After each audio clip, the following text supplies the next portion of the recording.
Hey, Ryujin here, and we're currently checking out For Honor, which is currently in closed beta until the 29th and will be released on the 14th of February. So in this video, I would like to show you briefly the customization per hero. Alright, so we have currently 9 heroes available in the whole game. I think when it's released, it will have a maximum of 12 and might have a bit more because we have another faction that's currently being in development. So I'll be using the Warlord mainly because I like the gameplay, and also I bought certain parts, or I mean helmets and weapons for this one, gear to be exact, which can be bought here in scavenge gear. You have a basic pack, random items. I mean random meaning you won't be sure if it's a armor or weapon. Unlike the armor, you're guaranteed that it's an armor, and then a weapon you're guaranteed that it's a weapon. I bought the premium pack because it guarantees two pieces of gear that are high level. It's guaranteed, and it affects your statistics. I'll show that in a little while. Let's head into the customization first. We'll head to the appearance. So this game has a ton of customization, and I think this will give you the option to look distinctly different in the battlefield. Alright, we'll head to the outfits first. So these are pre-made outfits. So you can buy this with a currency steel that can be obtained by playing through the game, I think. These other two selections are empty due to the fact that this is closed beta. And then reputation. I like this Chaos Ram. Looks cool. Alright, let's head to the traits first. So this lets you choose a gender and a skin color. So if you want to be male, female, and then a skin color as 6 selections. You can see that my skin color changes under the helmet, and you can see that it also changes on the arms. So any part of the character that's a skin is visible. And the head mainly focuses, I think, on the helmet. So before that, I'd like to share that these 3 choices, the paint pattern, the engraving, the symbol, applies to the 5 parts. I think 5 armor parts, which is the right shoulder, left arm, chest and back, and then standard. Now, the left arm might differ because other characters don't have a shield, so that might look differently. But we'll move first to the ornaments and then get back to the chest patterns. The ornament lets you choose what you like to put in your helmet. So there, so World Serpent, and then Resting Ox. I think that might have a large selection once the game is released. Okay, so we'll move to the left arm because the customization can be easily seen. So I'm currently using a symbol. As you can see, I use a bull skull. You fairly have a large choice here, given that this is a closed beta, and I believe it'd be hard to look like another player. Oh, this looks great. So of course, every choice here lets you represent which faction is.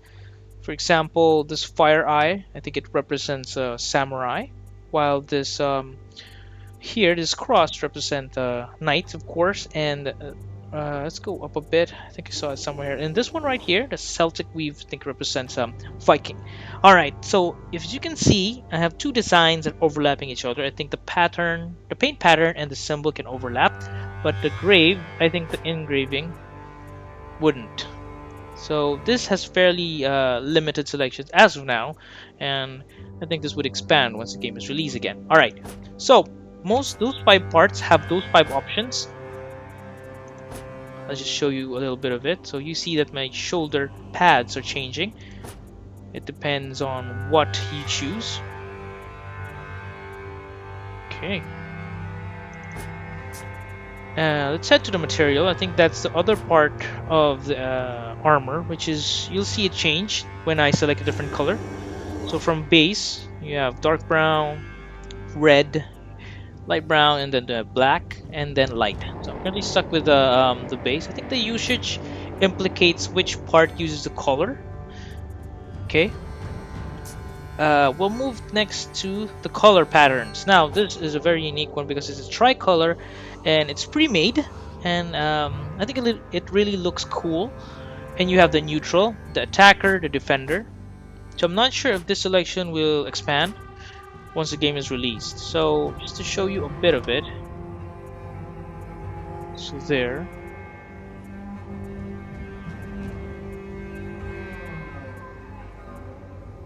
Move to the attacker.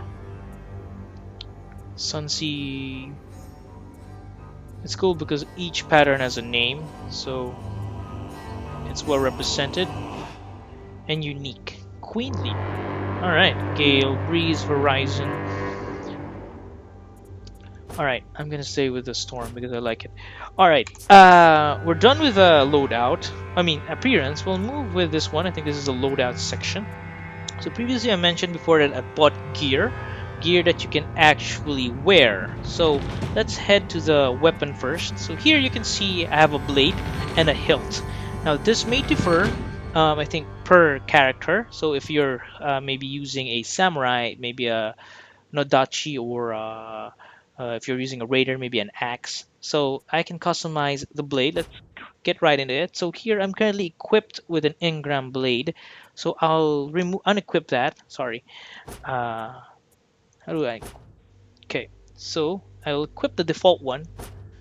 So this is how the default one looks like. But when you will see that when I highlight the engram blade, it shows stats boost or where it's gonna go, where it affects.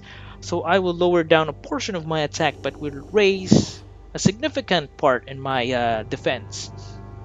So to equip it, just mouse click one, left click one, and equip it. Not only does it change its looks, but it changes its stats. So this will give you a variety of builds, whether you would want to be a glass cannon, let's say, or a tanker, or a versatile hybrid. And I'll show you one more part of the sword. It lets you customize two parts, which is the blade and the hilt. So here's the hilt. This is one. It's a Kazan hilt. I got this from the Scavenge Pack Premium Pack. A Scavenge Gear Premium Pack. So feat cooldown reduction, revenge mode defense, revenge gain by defense. So I currently equipped this one, the Rhoda hilt, for aesthetics purposes, because these other two look really similar. We'll head to the shield. I have 5 selections of shield, which is really cool. You have this as your default shield, so it's like a wooden round circular shield, but I got this off of the Scavenge Gear, so it's really cool, like metal, and it has a really cool color to it. And you will see that in this game it has a ton of customization. Yes, it's circular, I think, because that's its main design for the Warlord, but you can see that the designs, from the cross to the circle to the medals to the engravings on the side, it's very different. And per shield has a very different stats, like throw distance. This is when you grab your opponent and then you throw it. This is pressing the guard break button twice, I think. And then what else? The revenge mode attack. And then the revenge mode attack, if you're not aware, is when you're facing 2 enemies and then you're about to die, and it lets you like do a Super Saiyan move, and you are unblockable for a short period of time. That gives you more time to kill, and if you're good, you can kill those 2 warriors as well. Alright, so I currently equipped this one. I can equip this one if I want to. So you can see that it can change its looks, and that's really where the game is shining for me. So I can wear this Rhoda shield, and I can change its looks using this one. Are you sure? Confirm. And I say yes. So that's technically going to happen, but it'll cost me. Alright? So I will wear this one because I like it. Alright, so this gives you the options to wear a certain armor with a certain stats but look differently. And that's, for me, is really cool. Alright, we're done with that one, and we'll just show you a bit of abilities. So you have here executions. So it shows a glimpse of what it looks like, and then you get to buy, I think, another one right here, altitude adjuster, and like this one really looks good. I think in the future the selection would expand as well. I've been able to use this too, and I hope I can buy this one because it's really cool. All right, what else? Emotes. Shotgun me. It's like taunting people. Come on. And then why me? I think that's when you lost. And you scream to Odin. And then the headbanger. Combat. Well done. So and ready. All right. That's really cool. I don't know what this section is for. Maybe in the future we'll get to see it. And then this one is skills of a warlord, speed revive, rapidly revive fallen teammates. So I think this is one of the things that I like. It's very versatile. It's not just defense and harasser. I think it also helps you be a support in the sense that you get to revive your teammates faster. And then bear trap. I have not tried this one. I don't think it works really well, but hey, if it can help, and then that'd be good in setting up capture points. And then Fury, this one I've used before and it's really cool. It's like a Spartan Fury, something like that. And then regenerate your health when you're not in combat. All right.